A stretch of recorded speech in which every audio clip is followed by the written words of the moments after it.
to say so.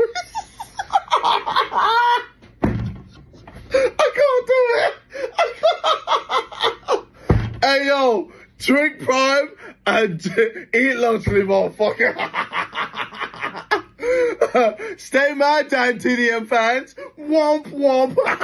KSI has absolutely lost his mind, and it was over one freaking tweet. Imagine how big your ego has to be and how insecure about your product you have to be to go on this absolute downward spiral over one tweet from somebody who literally doesn't give a shit about you. Mentioning the Logan scam from a year ago and Mr. Beast's situation from last month, bringing up a harmless DanTDM video from 9 years ago. But I wasn't the one complaining! I'm just replying to Dan! Am I not allowed to reply to Dan? He came at me! Logan Paul and Jimmy's situation isn't to do with me. When I had the whole situation with the P word, I'm not there like, Logan, have my back. Jimmy, where you at? Save me. I had to deal with the situation myself. So what does this mean? The fuck? You didn't just reply though, you got obsessed and maniacal over it. People just hate us. People hate Logan Paul, okay? They hate Mr. Beast. And they hate me. And if his response video where he's laughing like the Joker from Temu wasn't bad enough, he posted an apology on Twitter. A lot has happened these past few days online, so here I am addressing everything below. Now, as you've probably figured out, brilliant viewer, the website he has linked doesn't have an apology at all. It's just a promotion page for his new song. By the way, the song doesn't have apologies either. Community notes on Twitter quickly jumped in to provide context, and he decided to wage war on them as well. Not only is the link 100% misleading, which breaks X guidelines, it's also a marketing tactic by WMG, who created the site that's using anger surrounding his controversies to promote his new single. The same tactic was also used recently for the song, but with Jake Paul. KSI then quickly responded, "The community note is a straight-up lie. The apology is there. You just have to click the page a few times to get to it." Once again, people abusing community notes. All of this is basically his scummy marketing gimmick for people to click on the link and find out about his song. There actually was originally a video that popped up on the site, but it was later deleted. What, you're expecting an apology? Go touch some grass. Let's take a look at some of the comments on his apology.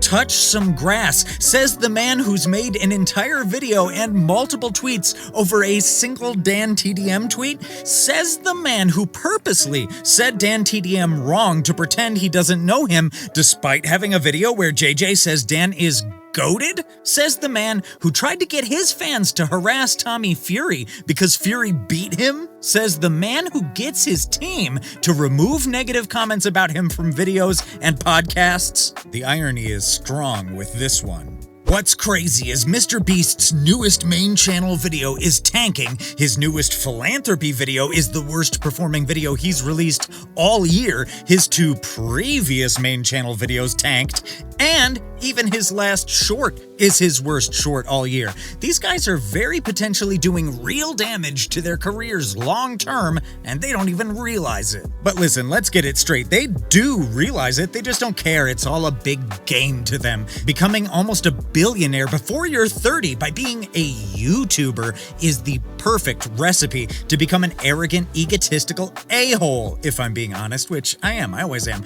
They don't care because they don't really have a reputation to destroy. They've already made generational wealth, so even if they don't make a single cent in the future, it doesn't even matter. All that is not to say that they don't care about money, because oh boy, it may be the only thing they actually care about. Let me give you an example from just a couple of days ago. Logan became a dad recently, and unlike any normal guy who would take a few pics of the baby and say how blessed he is, he decided to turn it into a marketing campaign for Lunchly. I'm not kidding. He turned the hospital room into a Lunchly vibe and posted it on his Instagram. You really can't make this shit up, folks. Imagine just having a kid that day, and the first thing you do is use the occasion to promote the product that has been receiving the most hate I've ever seen a product receive.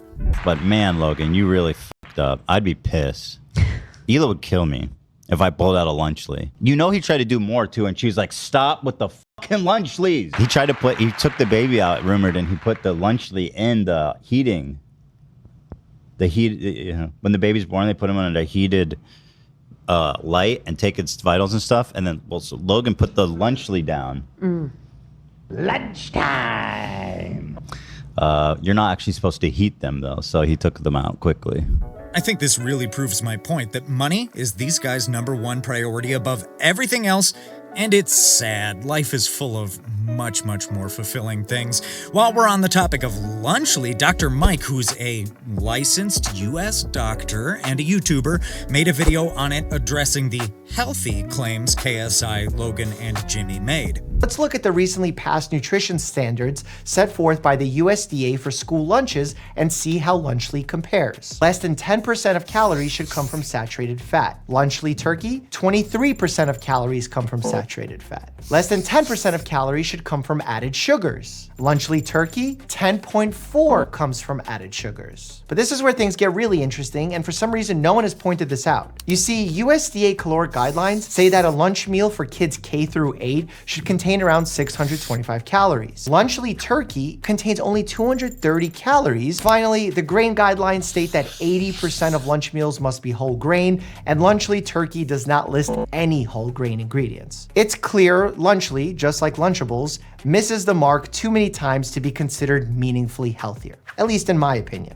I mean, we all knew that their claims were pretty much total BS, but it's nice to have it all laid out like this for the few who may actually still believe it's somehow healthy.